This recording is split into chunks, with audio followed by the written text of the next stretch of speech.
back to the Early Weigh-In podcast. After a week off, we're back for UFC Vegas 47. We have a middleweight showdown between Jack Hermansson and Sean Strickland.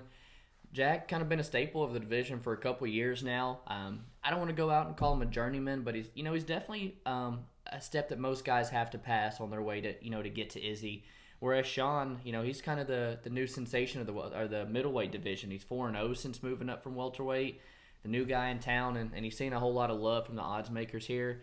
I think we got a pretty interesting main event, if I'm going to be honest with you. The co-main event is going to feature the casual cap where we have Punahele taking on Nick Maximov. Not the best fight card, but there are some fights scattered on Saturday that I think are going to be some pretty good ones. Before we get started, do us a quick favor, throw a like to the video, sub to the channel if you haven't, and follow us on Twitter there. The links are in the description below.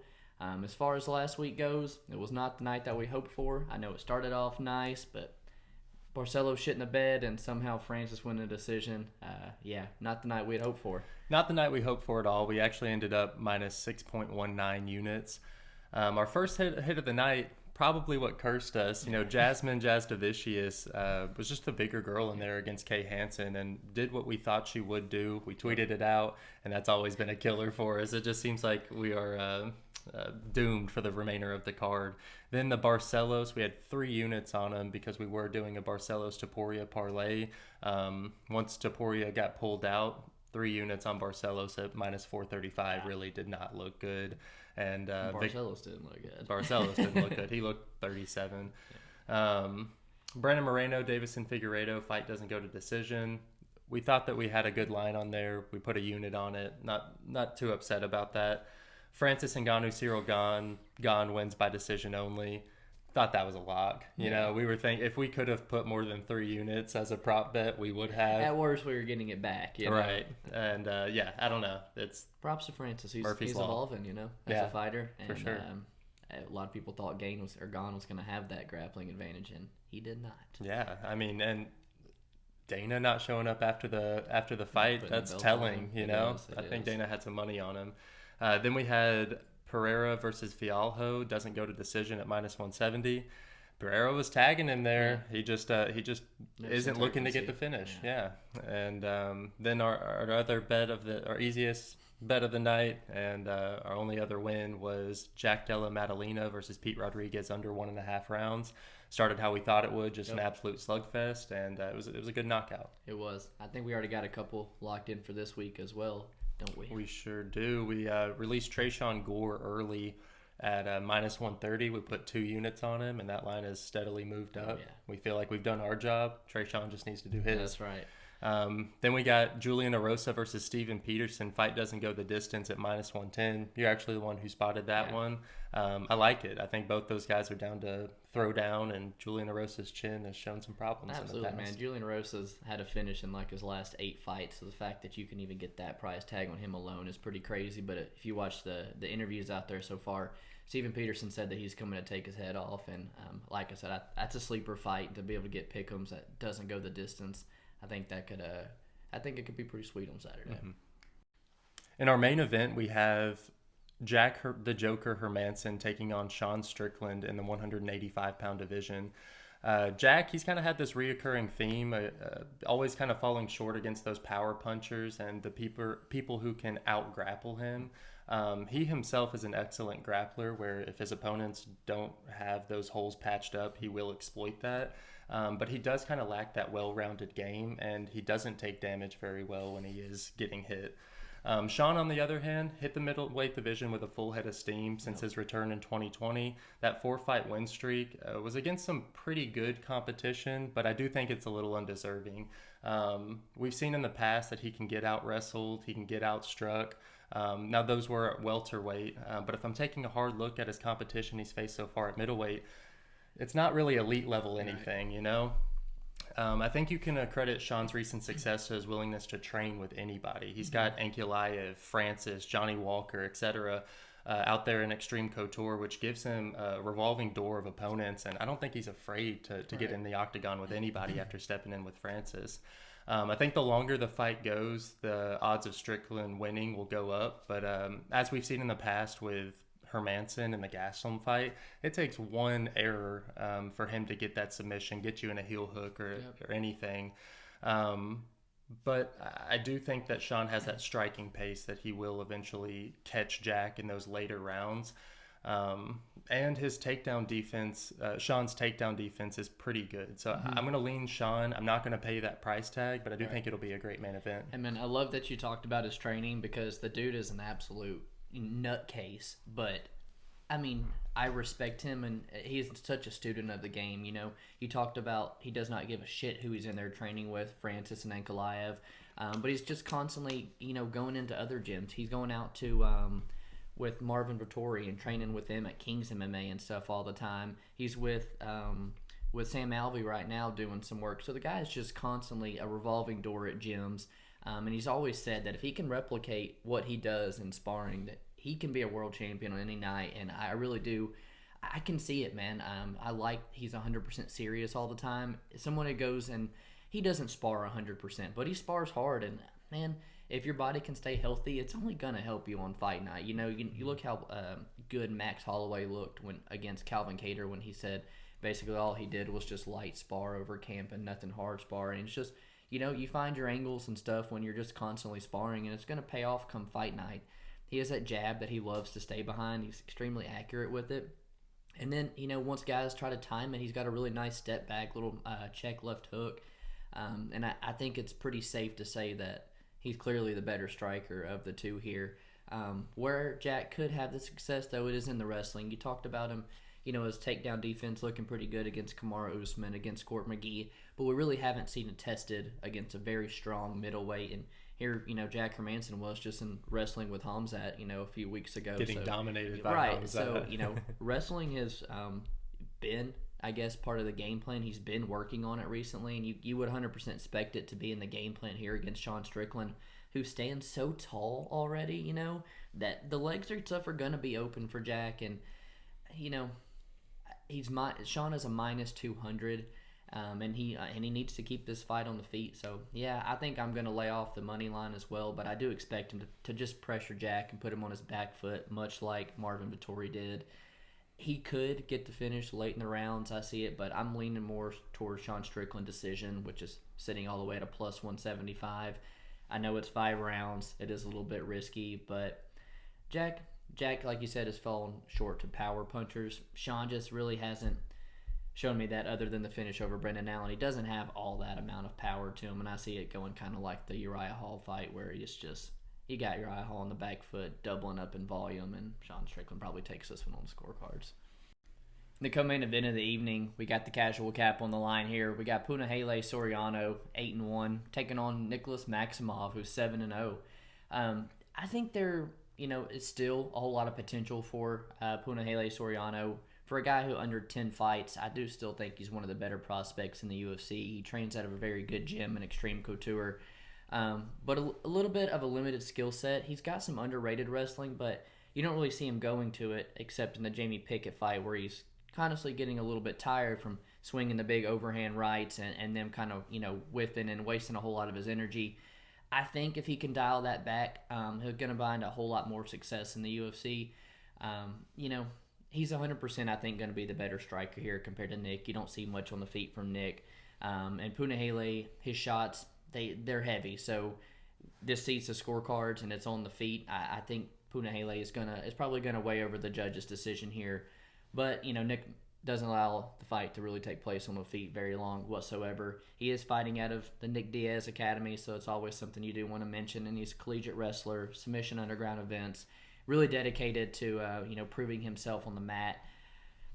When you look at who he's fought, though, man, it's very, very low-level competition. I see guys kind of praising him for going up to heavyweight on Contender Series, but I don't take much from beating a 37-year-old Oscar Cota who legitimately fights one time a year, and any high school wrestler, I think, would have just as much success taking this guy down. It doesn't really tell me nothing, and I would have liked to see him fight Carl Roberson in his debut. That was... I think it was a tailor-made fight for him to get him down to the ground, but he also had some very, hard tools across, in striking, standing across from him there in Roberson. But he got Cody Brundage on short notice, and I don't really know how much I can draw from that either. So I think he's getting his first real threat here. I'm ready to rock with my boy Punahele. I've been on him a couple times. At minus 200, he's the striker. He's got a guy that's coming in, trying to grapple him. So I'm personally not going to bet it. I cap him more around a minus 155, minus 160, not a minus 185, minus 190. So I'm going to lay off, but yeah, give me my boy Punahele. Yeah, I know Puna's your dude, but I think he's about to get stopped and slapped this weekend, dude. First off, I think it's odd that the UFC placed this fight on the co-main event. You know, Puna's coming off a loss and has only been on the main card one time prior. Maximov coming off a good but not a great debut fight, you know? And I think we're actually seeing a setup fight for Maximov, man. As far as I'm concerned, Puna is one of the easier matchups in the middleweight division. I think he's undersized for the division. He's not very technically sound, and he's yet to have his wrestling tested in the UFC. Maximov, on the other hand, is one of those hard-nosed wrestlers that will try to exploit the holes in takedown defense and force his opponents to utilize their grappling skills to beat him. I love how Maximov stays active, even if it is only those grappling matches and submission underground. But at 24 years old, it's excellent experience to have. And I also think, you know, you mentioned the Nick Diaz Academy. It's kind of cool to see somebody with a wrestling base come out of a camp that's more notorious for their striking or their Brazilian Jiu-Jitsu. Maximov is the type of guy that would ragdoll the Diaz brothers, you know? Must like to smoke some weed. Yeah. I think Puna's best chance of winning the fight is by KO, but I do think he'll eventually get timid throwing everything he has into those shots like he has in the past, because Maximov will level change immediately on a fighter who overextends. So I've actually placed a bet at Maximov plus 170. I think that he's got a good shot, and I think the UFC putting them in this co-main event, giving Maximov a pure striker who, like you said, he has utilized that wrestling in the past against Pickett, but I don't think that that's Punahele's bread and butter like it is Nick Maximov's. I 100% agree with you, man. You do make great points for Maximov, and I agree. You know, like I said, I capped Soriano a little bit lower here, and so that's why you're not betting him straight up. And at minus 200, man, for him needing to defend takedowns, I'm gonna lay off here, but I am happy to take the casual cap because I think he's a bit more polished of the fighter. He's got that one area that Nick Maximov can't exploit. Let's hope it doesn't happen. Our next fight takes place in the welterweight division, where we see Carlston Harris taking on Shavkat Rakhmonov. Rakhmonov, since entering the UFC with that win over Cowboy Oliveira, has definitely gathered some hype around him for somebody who doesn't speak English very well. He's got this like unbeatable aura around him, being 14-0. And for the most part, I think he has the skill set to back up his hype. He does throw straight punches. He's got very dangerous grappling, but I do kind of worry about him moving forward. He has a lack of head movement and a tendency to give up position on the fence, which, you know, eats up minutes. With Carlston Harris, I think that he matches up pretty well with Shavkat. They're both long for the division. Harris has a powerful 1-2 that isn't the most technical, but it is effective. And if he can get inside of that range with Shavkat, I think Shavkat's going to get touched up. I think Harris will look for that trademark body lock takedown to kind of control him up against the cage and eventually get him to the ground. But I don't know. Harris hasn't had too much success with that since entering the UFC. It doesn't seem like he's getting that takedown as easy as he did on the regional scene. And Harris has been paid before, or been tagged before in the past for being a little reckless. I think I'm leaning Shavkat, especially as the fight goes longer. I think Carlston Harris will kind of run out of ways to win the fight. But I do think that if you can get Carlston Harris at plus 200 or better, that it's a decent number against somebody who I think is riding a little bit of a hype train right now. Okay, so I get it. He's definitely on my radar for a long time. I think when we broke him down, I was like, for the very first time, I was like, I think this guy has potential to be super, super good, and he just doesn't have the name yet, and it could be because he doesn't speak English from Uzbekistan. But yeah, there wasn't a lot of spotlight on this guy coming up through the works, but now that he's in the UFC and doing the damn thing, yeah, man, people really like this guy, and for a lot of the same reasons that I do. This fight right here for me is. It could have been the co-main event, and it's probably my most anticipated fight between two of the guys that I think can really do some damage in the division. And they're both 2-0. They both finished their opponents already. So, man, I really like this fight. Shavkat, to me, until Hamzat stepped into the welterweight division, Shavkat was kind of the guy for me that I thought, could make some real noise. I like what I see from him. Great size. Fought a really good scene over at M1, so he's tested, and he's not out there dusting guys within 30 seconds in a minute. So I know that the gas tank really isn't going to be a worry because he's so patient and methodical in his approach.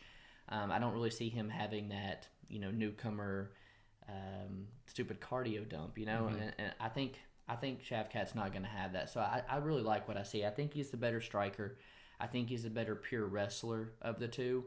But we've seen Carlston Harris lock up a freaking front choke on a 17-1 Russian before over in Russia, and that's where you really have to be careful. He's got wins over Michel Pereira, wins over Wellington Turman. In this front choke series, you see his Darces, his Anacondas there.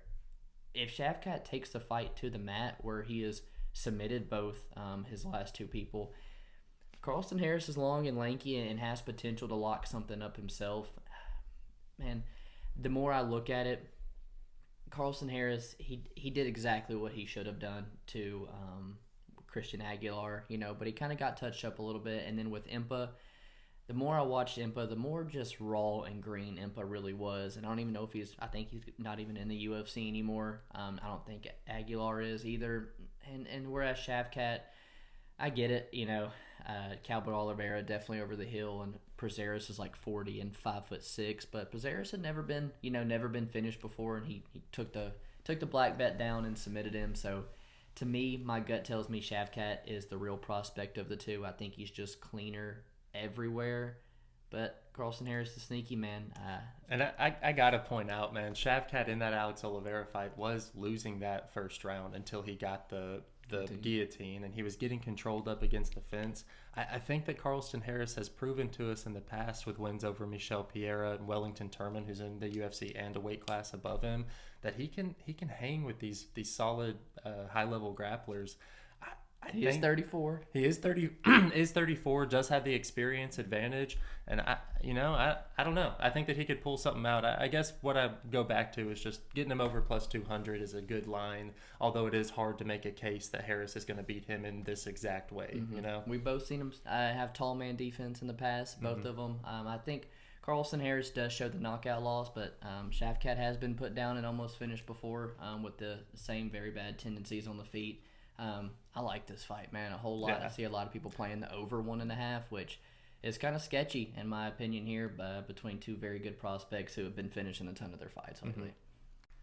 Moving down through the card, we're in the middleweight division where we see Sam Alvey, who's 33-16-1, taking on Phil Hawes, who's 11-3. Alvey, I'd mentioned with breaking down Strickland fight, he's working with him some this camp, and perfect man to get your head on straight in a fight that you need to win bad. Sam Alvey is 0-6-1 in his last 7. He's not won since 2018, and a lot of people give him shit for still having a roster spot when we've seen a couple of other guys walk recently who are probably more deserving than he is. But man, Sam is tough as hell. He's going to give everybody a very tough fight, and he's pretty durable for the most part. But what he does the best here is he's a hard guy to hold down, man. He has a very good get-up game, and there's nobody that's really went out there and wrestle-fucked Sam Alvey. Whereas Hawes, I guess he answered, the questions about maybe having better than 5-minute gas tank as he's gone the full 15 recently a couple times. But there was still some sketch-ass moments in that fight where he's getting wobbled and things. And now he's coming off a knockout loss to Chris Curtis just 3 months ago. For one, it can't be good for the chin. I think Sam Alvey probably hits just as hard as Chris Curtis and has potential to turn the lights out. But I think, man, getting your chin checked like that just 3 months ago, it may turn him back into a wrestler that he doesn't have the cardio, for here. So short and sweet, Sam Alvey's plus 310 right now somewhere. We're going to be taking a dog shot on that. Yeah, man. And, you kind of mentioned it. Sam Alvey's looking for that one win and the sail off into the sunset. He has been so close in his last 7 fights to getting that judge's nod, but it's just not happening. I honestly think that he has a better than 25% chance that they're giving him to win this fight. I do think he's durable. I think that he has decent takedown defense, but an excellent get-up game.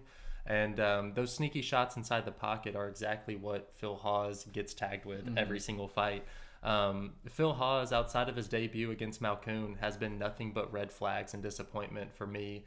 In his last fight against the Action Man, he got exposed in exactly the way I expected he would, but never expected it to come from the short notice Chris Curtis, To be fair, before he got caught, it looked like Phil Hawes had improved his striking significantly. He was delivering front kicks, body kicks, along with straight punches and oblique kicks, just mixing it up. And all that being said, I think his biggest weakness when he is fighting is just getting hit. It seems like every single one of his fights, he gets tagged and freezes up and is somehow able to get inside the clinch and wrap those guys up and just hold out. In my opinion, I think we're essentially getting that Alvey Spann rematch, except now Spann is 5 inches shorter and you know, not nearly as big. I love the price tag on Alvey at plus 300. I'm kind of, you know, waiting to see the inside the distance props, but I do think that if he's going to win this, I wouldn't be surprised at all if we see another Alvey by split decision. Yeah, one thing, you know, when you break down the Alvey fights, you always got to talk about is his fucking tendency to put his back on the fence, and that's why he's losing all these fights. And you know, we've seen Phil Hawes get Malkoun back up against the cage, and when you get backed up against the cage, you cannot avoid, you know, the power of someone like Phil Hawes as easy. So I doubt there's any changes being made from Sam Alvey, but I hope he, you know, tries to keep this fight in the middle of the octagon more. I think it'll stand him a better chance. But yeah, if we haven't done you know, enough to warrant a bet on Sam Alvey, please do not put Chris Curtis, put Phil Hawes in a parlay on Saturday. Exactly. Our next fight takes place in the middleweight division, where we finally get to see the Ultimate Fighter finale against Tresean Gore versus Bryan Battle. This fight was pretty cool to break down because they both have a win over the exact same guy in their last fight, Gilbert Urbina. And I think that there was a lot of valuable information comparing those two performances. When you look at when Gore fought Gilbert, he forced him to stand up, utilized good takedown defense, and kept Urbina at the end of his jab and started making him pay for not setting up his entries and got him with that sneaky left hook. Battle, on the other hand, got into a little bit more of a dogfight with Urbina, where Urbina was actually able to secure takedowns in that opening round and create some offense on his feet. It was actually Battle's heart that showed more than anything in that fight, that he was able to tough out that first round and come back with the same type of energy in that second round and eventually win. I think the biggest reason that I'm leaning Gore in this matchup has to be the fact that I think the fight will take place on the feet for the entire 15 minutes because Gore isn't going to get taken down by Battle, and I think that he's a little bit more polished of the two when it comes to striking. Secondly, Battle hasn't really shown me that he has that wrestling ability to get in on the hips of Gore, and I doubt that he's made those improvements in the months that we haven't seen him fighting. Yeah, man. I'm on Tresean Gore with you as well. We got that at plus 130, and I think minus 130. Minus 155, I think, is the best line out there right now, or something like that. So you mentioned it earlier. We have done our job, and need Tresean to go out there and do his, and I think he's done. I think he's got a good fight to be able to do so. With Bryan Battle, you know, one thing in his favor, you know, he's got double the pro fights, he's got double the amateur fights as well. It shows wins over Cody Brundage and Impa as a amateur as well. So, you know, I just don't know how much it's going to do for him, though, because I think he's seriously outclassed when it comes to some of the skill sets here. He likes to use those like front kicks, body kicks to stay on the outside. And if it does hit the mat, you know, he's got a pretty decent submission game. But you talked about him. Sometimes I think he does struggle to get the fight to the mat. And kind of like both Petrosky and the Urbina fight, they're both kind of tossing him around early. And, you know, Urbina's a damn welterweight. And he's more or less, Bryan Battle has outlasted his last two opponents. Shown his heart, right? Exactly. And it outlasted them until they came in here with a grappling heavy approach, couldn't get him out of there, and then in turn they gas. And it's just a completely different style from Tresean, who conserves his energy much better on the feet, not relentlessly shooting these takedowns. And if he's able to keep this at boxing range, he has great cage control. You saw in both his fights with Ryder Newman and with who was the other one, Gilbert Urbina. He takes the center of the cage immediately, and he's always trying to put you on the back foot. And I think that would be extremely smart here because Bryan's going to try to stay at range with all those kicks. So if he can put Bryan on the back foot, take away a whole lot of those, uses his calf kick that he was just absolutely tearing Ryder Newman up with. I think he stuffs a lot of these takedowns. He's a little bit kind of like I guess, home run shot or bust. I think I want him to add some more feints into it and stuff, but he's just got a massive speed advantage on the feet, and I think he's gonna touch Bryan Battle up. I won't be shocked if he gets Battle out of there. I'm gonna be honest with you. I think Tresean's got a massive speed advantage and a massive power advantage, and hell yeah, I love our price that we got. Mm-hmm. Moving down through the card in the featherweight division, we have Julian Erosa taking on Steven Peterson. I'll be the first to say, man, when you see a Julian Erosa line at like minus 300 or something, very, very quick to want to fade that. But when I did my due diligence and I ran tape on this, I think Julian Erosa honestly is in a very good spot to win here on Saturday, and it could be the easiest of his last 4 fights there, that he's on the run he's on right now. The biggest knock on him is the dude's striking defense. It's almost next to nothing, and he gets shit on for a lot of those, TKOs he has to his career, and recently was TKO'd by, Choi, but even up until that point was taking some shots, eating them fine, and was protesting the stoppage right away. But you look at the Woodson and Jourdain fights, and he's eating the kitchen sink and walking forward, and he showed you, man, time and time again, if you cannot put this guy away, he's going to put you on your back foot, and he fights at a pace that a lot of these guys just can't keep up, man, and he eventually breaks them. And for Steven Peterson, last fight was like a 2-year return off of an elbow surgery, and in my opinion, you got one of the absolute easiest fights that the featherweight division is going to give you. Chase Hooper, I know he has a ground game that's sneaky, but he's 21, man, and he's just a kid, and he reminds me of what Sean O'Malley kind of was on the Contender Series, and now look at Sean O'Malley's frame and physique. Can't wait to see that on Chase Hooper one day, But as of right now, he was just getting overpowered in a whole lot of those positions by Steven Peterson, who trains out of Fortis MMA.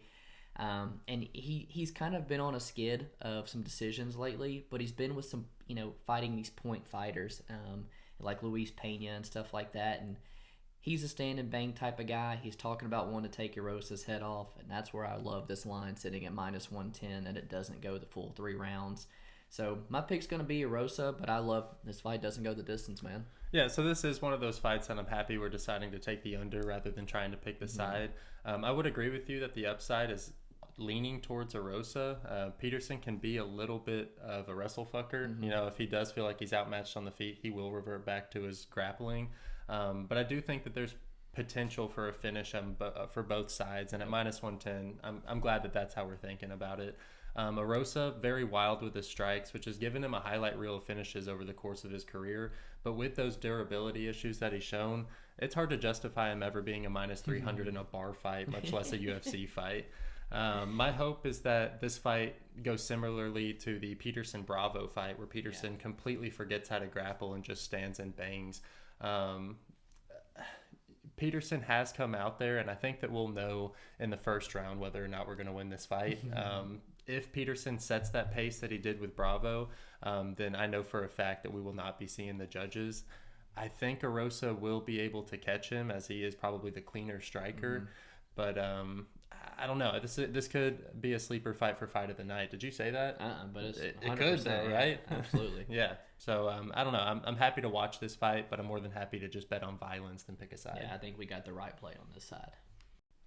We got a great fight here in the bantamweight division between Miles Chapo Johns versus John Castaneda. You don't want to call him the Sexy Mexi? I decided not to do the Sexy Mexi.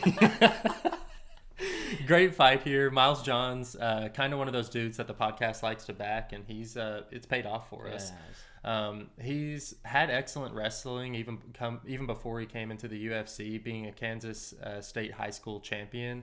But what's more exciting is his hands. He's been getting it done with recently. He's coming off of 2 back-to-back KOs, and that has to feel good to Miles, who had been chasing his first UFC finishes. I hope he doesn't abandon the OG game plan that got him to the big show, though, and start to fall in love with striking like we've seen from other wrestlers in the past. Andrew Sanchez specifically, because I think that's exactly what he's going to have to do to beat somebody like John Castaneda. Castaneda does have a wrestling base himself. He actually wrestled, I think, Division III in college.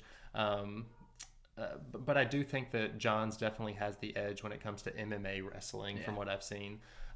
Castaneda, he bounced back from his debut loss against a tough opponent in Nathaniel Wood with a first-round KO of Eddie Wineland. Eddie Wineland right now, I don't know how much that's telling you, knocking him out. I wouldn't be surprised if this fight turned into a stand-up fight with both these guys having similar backgrounds. With that being said, I think Johns has the striking power. He has the wrestling advantage, and if that line dips below a minus 200, I'm not opposed to taking a stab on him, although I'm also not opposed to just laying off. Yeah, so for me, I put him, I have him at like a minus 155, minus 160 here, so I'd want a little bit better than minus 200, but yeah, I'm 100% on Miles Johns here. You talked about him training at a great camp and stuff in Fortis, and he's finally found those finishes with his hands, but also both of them being in round 3, so he's shown you that, he carries the power late, he still carries a great gas tank late.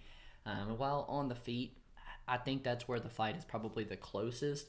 I still favor Miles technically in the boxing, and I think he's going to have even though he's the bigger guy for the first time in a lot of his fights, I think he's going to have a big speed advantage over Castaneda here, who, in my opinion, seems to be more of the pity-patty, put your back on the fence, one shot at a time. I know he finished Eddie Wineland with a nice 4 or 5 punch combination, but up until that point, his back was on the fence, and he was just throwing naked leg kicks, getting countered, and just trying to counter Eddie Wineland, whose hands are at his hips, walking forward, and an Eddie Wineland who at 30-something years old, 5 months prior, was taken out on a stretcher by Sean O'Malley. Maybe just a great opportunity that Castaneda just capitalized on a deteriorating chin. I don't think he has the same result here. I don't think he finds the finish over Miles Johns. I see this fight going to decision, and that's why I don't necessarily want to lay minus 200, because I've just been burnt on the scorecard so many times. But maybe Miles Johns can go out there and get him another late finish. So I'll agree with you. Yeah, Miles Johns, who I'm going to pick. Another thing leaning in Johns' favor is when he is in this division, him being only 5'7", I do kind of worry about him when he fights those longer, taller fighters in the division. He's actually got a size advantage over John Castaneda here, and with the power, the wrestling, and everything else, I really do think that he's primed for a victory here on Saturday. I think he opened a much heavier favorite than he is right now. So yeah, man, if he keeps trending, and I would love like a minus 175, minus 180. That would be nice. But hey, later in the week, maybe after weigh-ins or something, it could be a play we release. In the featherweight division, we have Hakeem Dawodu taking on Mike Trizano. Mike Trizano, whenever I look at him, he reminds me of Brian Battle a lot, who we broke down. He was Joe Dirt. Joe Dirt. With Battle, he was. You had Luis Pena that got hurt, so you had Mike Trizano, who won the Ultimate Fighter, and then immediately they were just like, no, we don't think you're the rightful winner here. Fight the guy who got injured, who we all think is the favorite. So similar. So very similar to Brian Battle, and he trains out of Tiger Schulman's, which I do want to note because Dawodu a couple fights ago did fight his teammate Julio Arce, and so Tiger Schulman's has already game planned for Dawodu before. This is her second time seeing him. And Mike Trizano used to be a lightweight, so now he's a featherweight, and I think it's big for him. I think he lacked a lot of the strength at some of those lightweights, but at featherweight he's able to use that frame really well. And I don't necessarily think he probably won the fight against Ludovic Klein, but he was 100% the one with the foot on the gas tank going forward. He uses that size and pressure to be able to kind of cut the cage off and crowd the kicker, which is something he's going to need to do here against Hakeem Dawodu, who's going to want to keep that range and use a whole lot of his kicks. A lot of people are going to say Trizano definitely needs to mix in his wrestling here as well, because he's outclassed on the feet. And I would probably have to give the edge to Dawodu on the feet and say it would be smart for Trizano to mix in the wrestling. But I think Dawodu has seen a higher level of wrestling in his last 2 fights with Mavzar and Zubaira, so it might be easier than we think for him to keep this on the feet. Where I favor him ever so slightly, I think he's going to be able to tear the lead leg up of Mike Trizano. I think he works the body real well with his strikes, and you've got a very tall Mike Trizano with a lot of body standing in front of him. I got to go with Hakeem Dawodu. I wish the line was better at minus 190. He needs to keep it standing, and it's probably going to go to decision, and so I'm probably going to lay off, but the pick from me is going to be Hakeem Dawodu. Okay, so I'm with you. Both these guys do love going to the judges, and they're usually on the side of getting the nod. Yeah. I do love that the UFC is kind of trying to weed out which prospect they should be focusing on more. After seeing the downfall of Ludovic Klein, that Trizano win, it is a little less impressive. And even if you did score it for Klein, it's less impressive, right. If I look down at both the resumes, I would think that it's fair to say that Hakeem has been the more battle-tested of the two. Yeah. Where outside of Klein, Trizano doesn't even have a win over anybody in the UFC right now. I got to think that Trizano's best path to victory is trying to take Hakeem down like Movsar did, and that's going to be a hard game plan to emulate, but Kalbachniak was able to do it some. So I think that Trizano does have the skill set to do it. When it is on the feet, I think that Hakeem is the cleaner striker of the two. He throws some really powerful combinations, but he does kind of get sucked into only throwing one type of combination at a time, and he'll stick with it for the fight. So hopefully he does find his rhythm early on, or I do think that he could start to struggle. And then on top of all that, Hakeem is the far more athletic and stronger of the two. So those physical advantages will play a part in defending those takedowns. So my lean's going to be Hakeem, but I'm with you. If honestly, even at minus 155, I'd be laying off. I would pick Hakeem in a straight pick'em fight, but right now I think that this is a fight that I'm just not too interested in. Yeah, earlier in the week I texted you as I thought Trizano was a bit of a live dog, you know, and as I really got into it, I think all the years of kickboxing, and then for Hakeem to have these past two fights where he's had straight wrestlers in front of him, it's just only going to help him continue to grow as an MMA fighter. And where you talked about Trizano, even the wins and stuff, man, they're just not aging very well. And big athletic, big speed advantage. I like Hakeem, just don't like the price tag. Our next fight takes place at 185 pounds, where we see Marc-Andre Barriault versus Chidi Njokuani. I wish I had the level of confidence that MMA Twitter seems to have on this fight. A lot of people are jumping on the boat to fade Barriault here, and I'm wondering why, man. That dude has done the damn thing in the past 2 times he's been out there against some pretty legit competition, and if anything, has kind of turned a corner in his MMA career at 31 years old.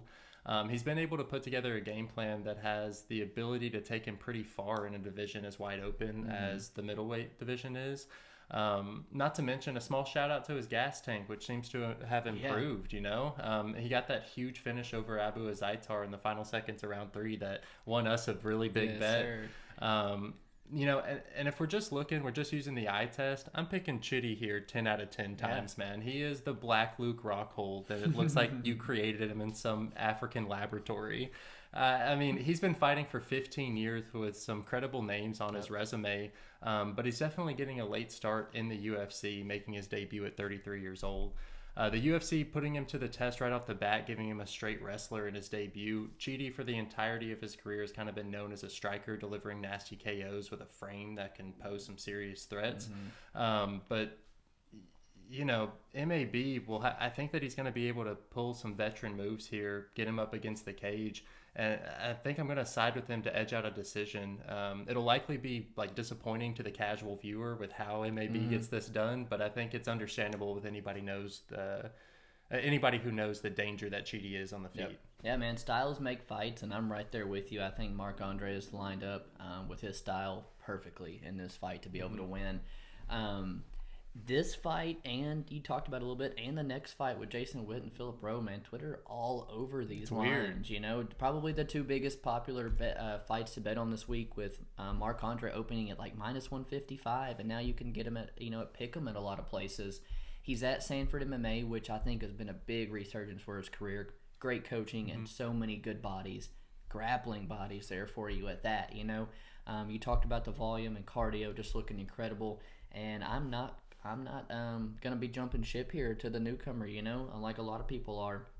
I like Marc-Andre's ability to walk forward, make the fight dirty, put him on the cage. And when you look at his Instagram picture, there's a picture there where he says it's all about the details. And he has got somebody up against the cage with his chin or his head right up underneath their chin. And man, it's exactly what I think he's going to go out here and do, and just make this a dirty boxing fight on Chidi and wear him down. Where Chidi, you know, his path was paved by his older brother who fought on Eagle FC last week, you know, didn't do so good. But a lot of these guys dabbled in kickboxing a lot before moving over to MMA. And, you know, you talked about him getting a late start at 33. Man, he has a ton of experience, Bellator and everything, and they still made him go through the Contender Series and everything to get here. He dates when you talked about some of the names that he's beaten: Alan Jabon, Max Griffin, Fialho. All welterweights, man. You know, so he has fought. I know he does have a great frame, but he hasn't always carried that frame. He's definitely fought at a lower weight class, and I think when we've seen it time and time again, when Koreshov, Salter, Carvajal, when these big middleweights get their hands on him, they're so much stronger than him, man. And those are the 3 fights that are going to replicate exactly the style that Marc-Andre is going to bring into this fight. So while Chidi has the advantage on the feet, I think he's at a serious disadvantage just about everywhere else. And Marc-Andre is going to give him a whole vet lesson here. And we locked in a play there at -110. Love it. In our welterweight division, we see Jason Witt, who's 19-7, taking up Philip Rowe, who's 8-3. And again, man, the other fight that I just see a ton of action on when I see online, Jason Witt coming off a fantastic win over Barberina as a big underdog. And in round 3, holy shit, man, just absolute sketch moments where Jason Witt's chin was right back to the normal ways, kind of letting him down. But I was super impressed with the way he fought that fight, coming off, a sub 20-second KO loss prior to that. I say it's something in my gut, but it is blatant that Jason Witt's going to have a huge wrestling advantage here. But something could tell me that, he goes and just puts Rowe on his back 3 times at the beginning of each round, and he just keeps him there. We've seen Rowe put on the fence in 5 seconds by Ryan Cosey, drugged to the mat by guys that I think are inferior wrestlers to Jason Witt, and guys that I think have inferior gas tanks to Jason Witt as well.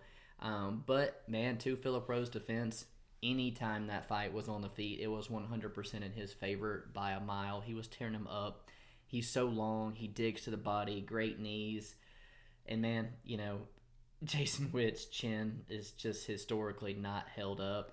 And so, betting-wise, I think it's 100% you bet Phil Rowe or pass here, because I think a ticket on Jason Witt is a ticket that has to be perfect for 15 minutes and a ticket that you're sweating for 15 minutes. I've seen glory MMA fighters time and time again grapple heavy for 2 rounds and then have a gas tank that can't keep it up in the 3rd round, So I'm going to go Philip Rowe here. I don't know if I bet him, though, man. Yeah, man. It's a really fun fight to break down because there is a high likelihood that any Witt backer is going to look like an absolute donkey at the end of the night. Witt, like you said, averaging 6 takedowns per 15 minutes in the UFC, and just showed with Barberina that he can't keep it up for the majority of the fight.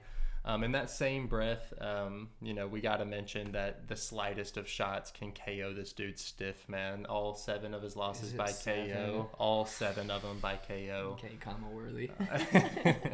Rowe, he's something else, man. To be honest with you, I don't really like him. He shaves the heart in the back of his head. He misses weight, gets absolutely annihilated in his recent grappling tournaments he's been entering. I mean, last 4 grappling tournaments, he's the scales losing. Definitely is something we should keep an eye on, too. Yeah, for sure. And on paper, the moment Rowe, I talked about him missing weight, but it's no secret why. He's 6'3", man, 80-inch reach. He's a weight bully if I've ever seen one. And I think on paper, Witt is going to have his way with him with that relentless wrestling style. But Rowe literally just beat that exact blueprint against Orion Cosey. So he has been able to overcome a high-level grappler. And I think the moment that Rowe's able to get that separation on the feet, he's a nightmare to deal with, man. With a little bit of luck, I think that he could have finished that Gabe Green fight, and he's coming into this undefeated in the UFC, I'm not going to play Rowe, even if he dips to fucking pick'ems. He's -130 right now, but it's I'm inside not. the distance. You have to, right? I don't know. Or by knockout, right? I don't see him winning a decision against this guy of a wrestler in Jason Witt.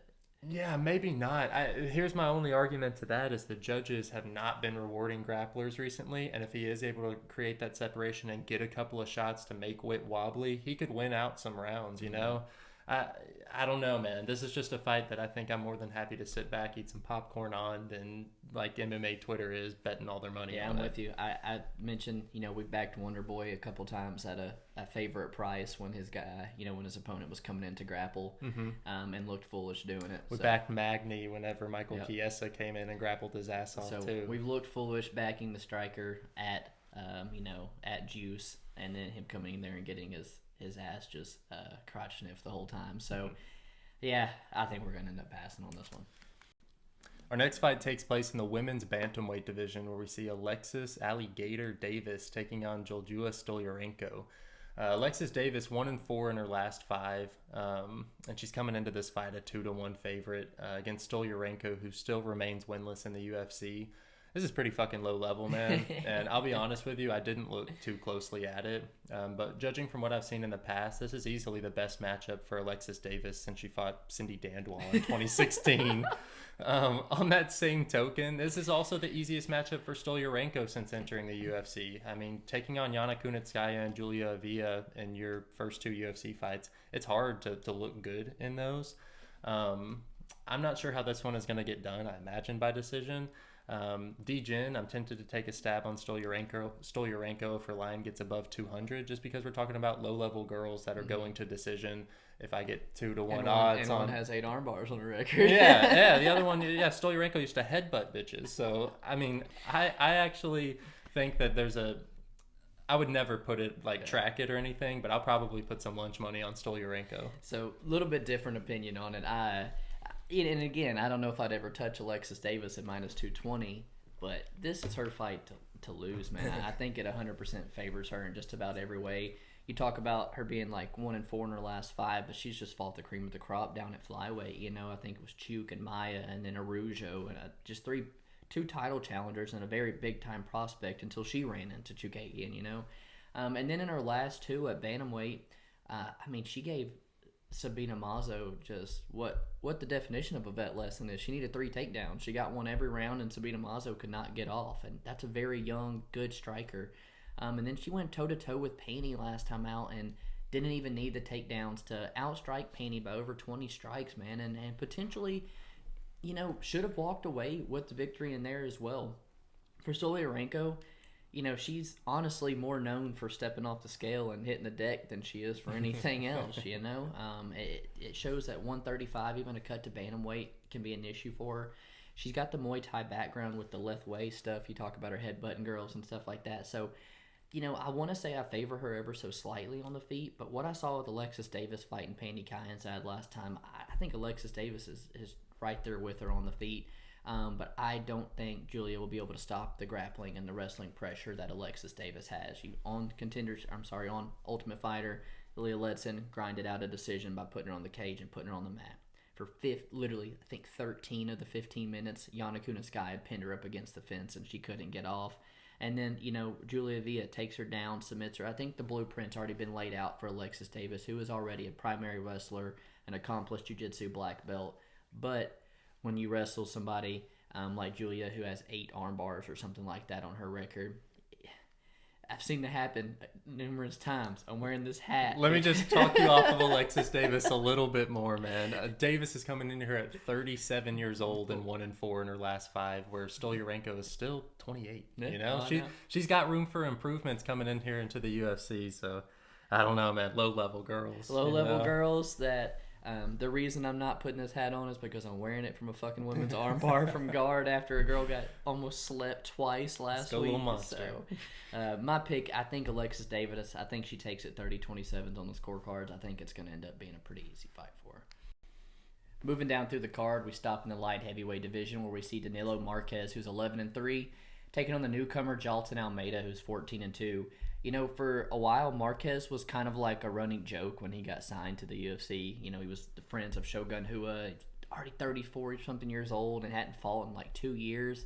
And he came in as an underdog to Kadis Ibragimov, one of the worst UFC fighters to date, and dominated him. And then, gets matched up with Slow Mike Rodriguez as a big-time plus 200-something underdog again and goes out there and submits him. And has had way more success in the UFC than a lot of people, including myself, thought he would out the gates. I joke about it sometimes with him because it's so telegraphed you can see it from a mile away, but he only has a single leg entry. That's all it has, but guys they can't stop it for anything. And once he gets it, he's really good at finding the back. He held Kennedy up against a cage for 8 minutes searching for the rear naked choke. But, I don't know, at the end of round 2, I don't know if it's the gas tank or I don't know if he just can't take a shot very well, man. And he didn't look good coming off the stool in round 3 whatsoever. Jailton Almeida, him and Michael Morales, they were the top 2 on my list of Dana White Contender Series people that I was ready to see make their debut. I thought the talent level of not only tough, but the Contender Series this past year was a little bit lower than past. And this was one of the guys that I was really excited to see make his debut. He's got phenomenal jiu-jitsu, and he possesses a lot of the same skill set as Danilo Marques, just in a younger, more athletic frame. And that is why I don't necessarily think it is the greatest matchup for him. And, rightfully deserve a minus 400 here. He's got to need to take the fight down. He's hardly ever been out of round one, made to defensively wrestle, and he's just going to potentially take his game into the world that Danilo Marques has success with as well. So at minus 400, man, you got to lay off. You can't bet Jailton Almeida, and you almost look at taking a dog shot on Danilo here. Yeah, I'm not looking to take a dog shot on Danilo here. Both guys are experienced black belts, Almeida, he is one of Carlos Felipe's boys, and judging by his body, he is also on the fucking juice. Yeah, I was about to say probably juicing too. After watching tape on Jailton, I think that he looks like an absolute monster. And if the UFC wanted to give him certain matchups in the division, I think he will absolutely dominate. Yeah. But I have some reserves here at 4-1 against Danilo Marques. From what I've seen from Jailton, he likes to manhandle his opponents to the ground and work, whether it's fishing for subs or delivering that ground and pound. But that's got to be the best case scenario for the Brazilian Jiu-Jitsu practitioner that is Danilo Marques with a sketchy chin. It's like as far as I'm concerned, to justify the 4-1 odds on the UFC newcomer against someone who, although less than impressively, has proved that he can hang with the UFC caliber competition and submit them. I want to see Jailton come in here and starts Danilo Marques in 30 seconds, but no way I'm willing to lay that price tag to see it. I'll likely lay off and maybe look for a prop to play DGen, like maybe Almeida first round or something like that. There was moments in the Contender Series fights against that Nasrudinov guy he was fighting. The dude hit a wizard on him, ended up on top. The guy reversed him and wound up on top a couple times. I don't want to say that, his jiu-jitsu is bad, but he sometimes just gets overeager. He relies a lot on his muscle. Yeah, and looks for maybe the submission attempt before he has the position established and stuff. And there's 100% winnable fights here, but they're giving him a guy that's also incredible in the one area that this fight is probably going to take place in. So, yeah, minus 400. I think you're a square if you put that in a parlay somewhere. Yeah, and I'm looking at the props right now, and fight doesn't go to decision, sitting up there in the minus 400. So they think that this is not seeing the judges. Looks like it's lined evens at over under 1.5. I don't know, man. I really don't know how to bet this fight. This is another one where I don't think that there's a very sharp take on this fight. Well, look, Jailton Almeida, I think you see that because of all the finishes that he has and stuff, but dude, I'm not counting on a world where Danilo gets on top of him and rides out a decision on the gassed Almeida, who's just so good at jiu-jitsu he can just defend the submissions, but too gassed to get him off. So yeah, I'm staying away from that fight, man. That's a tricky one. Our final fight, our first fight to kick off the card is Dennis Bondar versus Malcolm Gordon in the flyweight division. Bout was rescheduled from earlier this month because Gordon withdrew for some undisclosed reasons, but it's actually Bondar that I'm a little bit more worried about coming into this fight. Bondar pulled out of his last 2 UFC debuts over the past year and a half, and rumor has it that he was suffering from a broken leg in training. Bondar looks to have a more well-rounded game, polished skill set, and at least the competition that we've seen tape on him. For the most part, he wins against absolute tomato cans that he's matched up against. And anytime he's fought somebody with a legitimate record, he does not step up to the competition. I know in his second to last fight against 5-3 Lev Arputsumian, I know they were in this weird open cage, but he's getting taken to the third round by a 5-3 fighter. And out for a year and a half, it's just some big red flags for me. Malcolm Gordon isn't great, don't get me wrong at all, but he is getting an awful reputation that might be a little undeserving. He gets quickly finished by Amir Albazi and Sumu Darji, who are both killers. And, not to mention, Malcolm Gordon is coming off of a huge upset win against Figgy's brother. He panic wrestles, and on the feet he's unorthodox, swings everything he has into these looping shots that'll sometimes spin him all the way around. But what he showed in the Figgy fight is that he's going to get on Bondar early and often. He didn't touch glove with Figgy's brother, and he just tried to outpace him. I don't think that Bondar is going to have the ability to shake off any of the ring rust coming into this fight, and it being his UFC debut, I think that there's I don't know. I think there's some red flags, so I'm not going to be laying the 3-to-1 price tag it is to, or I'm sorry, 2.5-to-1 price tag on Bondar to beat Malcolm Gordon here. Gonna hear a little bit different approach from me. I've been all over that minus 240 on DraftKings for weeks, anticipating this matchup. I really like what I see from Denise Bondar. With Malcolm Gordon, though, you talked about him bouncing back, finally getting that first UFC win. We tried to tell you guys not to bet Figueiredo plus or minus 300, and we tried to tell you guys to take flyweight flyweight over 2.5 at plus money, and then kicking ourselves that we didn't take it ourselves. But props to Malcolm Gordon. His first two, they went exactly how a lot of people thought they were. We thought he was going to get submitted by Amir Habazi, and he did. And we thought he was going to get absolutely torched by Sumu Darji, and he did very early. He does try to use that black belt and put you, on your back, because at striking range, man, when this guy gets hit, it's kind of like Jason Witt. He's on skates almost immediately, and for a flyweight, that's not something you really like to see. I think this fight goes closer to the first two, and I particularly maybe more toward the Amir Albazi fight. I've been anticipating Dennis Bondar to make his debut for a while now. He's had to prolong it a little bit longer than we hoped, but I think the UFC kept together the most perfect fight for him to get a win and to get that first win underneath his belt. I get your concerns, man. The injuries hasn't fought since 2020, and it's a relatively weak slate of opponents. I get it. And then, do you think that Bondar comes in as an underdog to both Sumu Darji and Amir Albazi? I do. I think both of them would have. I don't think that he gets finished in round one by both of them. I think him and Amir Albazi is a straight pick 'em, if you want my honest opinion. Sue, I think Sue's established himself as a pretty good guy on the feet. But I do think that Denise Bondar possesses some of the same skill sets that Albazi does on the mat, and that's where I'm seeing him getting it done. I do understand that there's probably going to be some ring rust and stuff there, and so I don't necessarily think he gets it done in round one. I could see this potentially getting done in round two. I'm going to go with submission, and I think Bondar locks up an arm triangle, finishes Malcolm Gordon here. All right. And it'll be nice for me because, like I said, I've been on this anticipating it for weeks, and I've got Bondar. Played quite a few times in some of my bets. You know how your night starts off right off the bat. I like that. Appreciate you hanging out with us while we break down the fights here. And if you haven't, do us a favor real quick.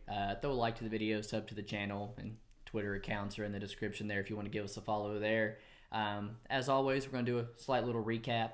If there's a fight everybody needs to pay attention for that you think potentially is going to be the fight of the night, what's that going to be? I think it's got to be the Julian Erosa versus Peterson, man. I think both those boys are down to throw down in the middle of the octagon, and I think we'll see a finish. Fight for me to watch. I don't necessarily know if it'll take home fight of the night, but Shavkat Rakhmonov and Carlston Harris, both guys are 2-0 in the UFC with 2 finishes and look spectacular. I know a whole lot of eyes are going to be on that fight, and so that one's going to be one for me to keep an eye on. Best fighter for you to watch? The fighter I think that we need to keep an eye out for is your boy Dennis Bondar. He's making his UFC debut coming off of a lengthy injury, and he is a 2.5-to-1 favorite. So he's got a lot riding on him, and I think you got to keep an eye out for him and hope that he does well in his debut. Yeah, and he's given a pretty generous opponent, so I'm really right there with you. I'm hoping he does the same thing. For me, it's going to be Tresean Gore. He had that injury that had him pull out of the Ultimate Fighter finale, and they are rewarding him fighting Bryan Battle. I think this was the appropriate fight to make. We've done our job getting the best line, and now it's climbing. So my fighter to watch and keep an eye on is going to be Tresean Gore. If there's an underdog on the card? If there's an underdog on the card, I think I'm going to go with Nick Maximov, man. Yeah. Being in that co-main event spot as an underdog, I think the UFC is actually kind of setting him up, giving him a favorable matchup, and I hope that he can come out and deliver, man. And I know you hope he calls somebody out as well if he wins. Oh, too. Yeah. Nate cut him that promo, fight my boy Kamzat. He better take advantage of it and call Kamzat out. Stuff. For me, a dog shot that we're planning on releasing, Sam Alvey was plus 280, and now he's that was yesterday. Now he's plus 310. We almost tweeted it out, almost tracked it. Man, it's only Tuesday morning, and I think we're gonna wait and get the best line we can on that. So Sam Alvey's gonna be my underdog. I think he's waiting on that one to go out on top. What about the prop bet for you? My prop bet, it's a fight that I don't plan on betting a money line. It's the Witt versus Rowe, but I do think that Rowe inside the distance is probably the most likely way that he wins the fight. So getting the Rowe inside the distance at plus 225 seems like a decent enough price tag that I'd be willing to lay on. Yeah, so I like that a whole lot. With Jason Witt being the primary wrestler, I get the size advantage Rowe has, and he could lock up a submission, but the Rowe TKO at plus 225, where all 7 losses of Witt is by TKO loss. And Rowe's coming off a TKO of a wrestler. That's going to be some lunch money, DGen stuff for me to stab on right there as well. The prop bet for me is one that we actually already released. It's the Erosa versus Peterson doesn't go the distance. Your fight of the night, the fact that we can get that fight, not seeing the judges' scorecards at minus 110 for both their reputations, I really, really like that play, man. And then the best bet for you? This one's a tough one. I think I'm going to make a quick audible and go Marc-Andre Barriault. After breaking it down, I think that that's a perfect stylistic matchup for him, and I think the UFC is testing Chidi here to see if he can hang with anybody who's a UFC caliber wrestler. Yeah, man. If styles make fights, the style for Marc-Andre Barriault is lined up to beat Chidi. I 100% agree. For me, I know you're not as high on him, but he is your fighter to watch. For me, Bondar inside the distance. If my gut is correct, will look like a very easy play come Saturday to kick the night off, and that's what I'm hoping for, because just about every bet I have is parlayed with Bondar just to make it a little bit better. So I really like what I see from him. I understand the concerns. I understand the the competition level, but from what I can see, I think this guy is legit, and I think Malcolm Gordon should be a pretty easy test for him. I like it. Again, I appreciate you guys tuning in. Hope to see you next week. Peace.